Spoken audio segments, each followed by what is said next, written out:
Speaking of Minnesota, a doctor and state senator from Minnesota, Scott Jensen, joins us tonight on the 702 communication line to talk about an interesting piece you put in the Star Tribune recently as well. So I don't know if you like Dr. Jensen, Senator Jensen, but thank you so much for joining us tonight, sir. And let's start with this. You and I communicated briefly yesterday via email, shortly on the phone. Have you yet seen the information that's going into these U of M models that the governor is using to make these decisions? No, we have not. We have asked for those, and we were told by the governor's office that we would receive the data tonight. And so we're hoping to see what the assumptions are and what the data is. But at this point in time, we have not. So I just want to be clear for our audience, sir. You've got a governor of a state that is making executive orders, stay-at-home orders, that right now is cratering your economy. We don't know what data is being used, and yet you as a state senator, as a doctor, have not seen that data that's being used for our governor to make these decisions.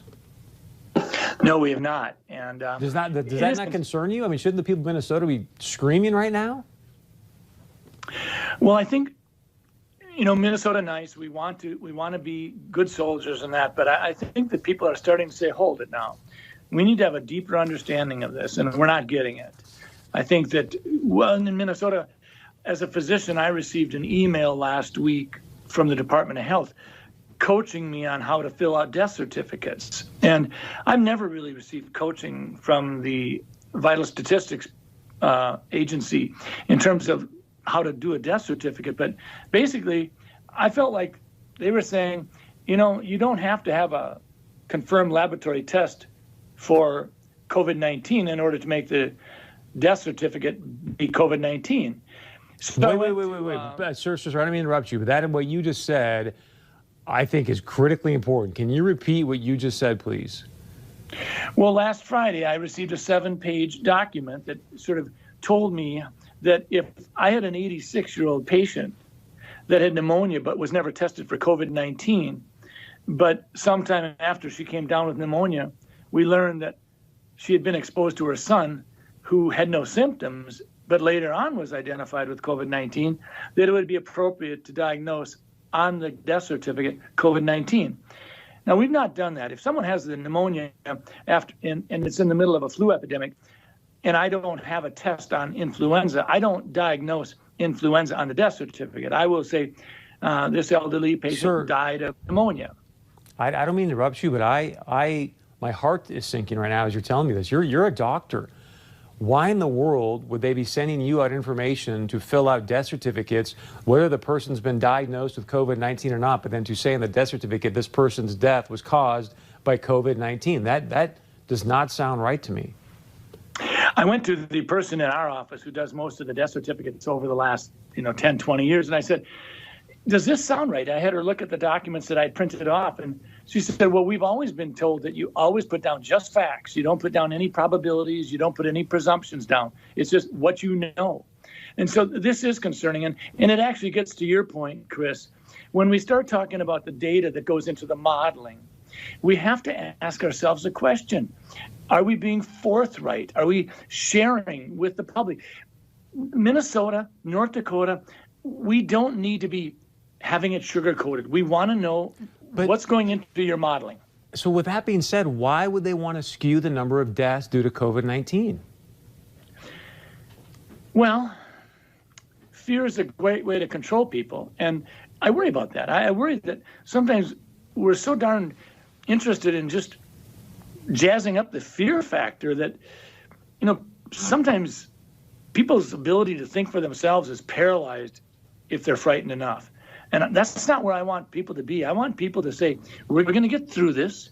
I'm going to use my head. I'm going to go to different sources.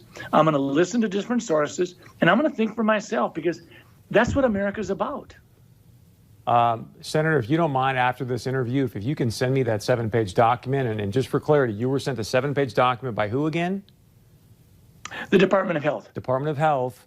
Saying, hey, fill this out, whether they test positive for COVID. That is stunning, sir. So Governor Walz had his conference call today. One of the things he mentioned is he's going to lay out, it sounds like, some ideas or a plan tomorrow about his statewide stay-at-home order. It was supposed to end on April 10th. He is going to have some changes to that. Do you have any new information regarding that, sir? I don't, but there's certainly been a big push that we should be using more of a laser-focused approach rather than some sort of a broad-scale whack-a-mole kind of a thing. We've got landscapers and lawn preparers, and we've got dock workers and golf courses, and there's no reason to not let those people out there doing their job. And it isn't just about those occupations I mentioned. We're also talking about a tremendously revved up allergy season if we don't do these things. If we just let the weeds and the spring pollens go crazy, we're going to have a lot of kids with hay fever and asthma. And we know that the supply chain of asthmatic inhalers is potentially at risk. So we have to be very thoughtful when we do these things. Doc, I got two more things for you, sir. Since you are a doctor, I think the people at home, because you just mentioned the fear factor, there's a lot of trepidation. There's so much uncertainty right now. As a doctor, as a state senator, and you look out to the horizon, there's a lot of varying information about when you guys are going to sort of get on the other side of this. I'm not asking you to make a certain prediction, but what's your best guess? Well, I think it's going to be the end of April, but I think when we get there, I think it's going to be manageable. Our hospitals have done a wonderful job of preparing for it. And the fact of the matter is, we're not going to win this battle by kicking the can down the road. At some level, we're going to win this battle by having enough people become immune to it, by getting the disease. And it's a mild disease in 90% of the people. So the idea of minimizing this wave of the pandemic so that the next wave in the fall of the year will be greater, that doesn't necessarily make a ton of sense either.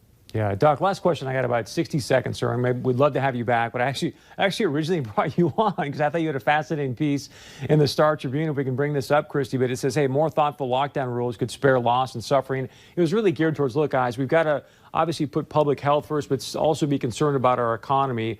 30 seconds, sir. Why should people go read this piece? Well, I think what it does is it says, listen, we're not going to have government make arbitrary decisions about what is an essential and a non-essential business.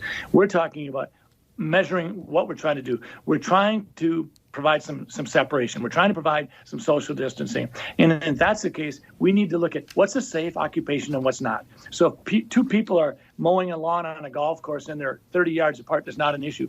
If we've got lawn people and they're working in solo or two-man crews, this is not an issue. When government goes overboard, we lose our liberties and we may never get them back. So we need to be very careful. We can do it with a more laser precision rather than just whack-a-mole. Doctor and Minnesota State Senator Scott Jensen, thank you so much for the time. And boy, I think you made some major breaking news today, sir. And if you would, again, please email me that document, okay? I will do that. Thank you very much.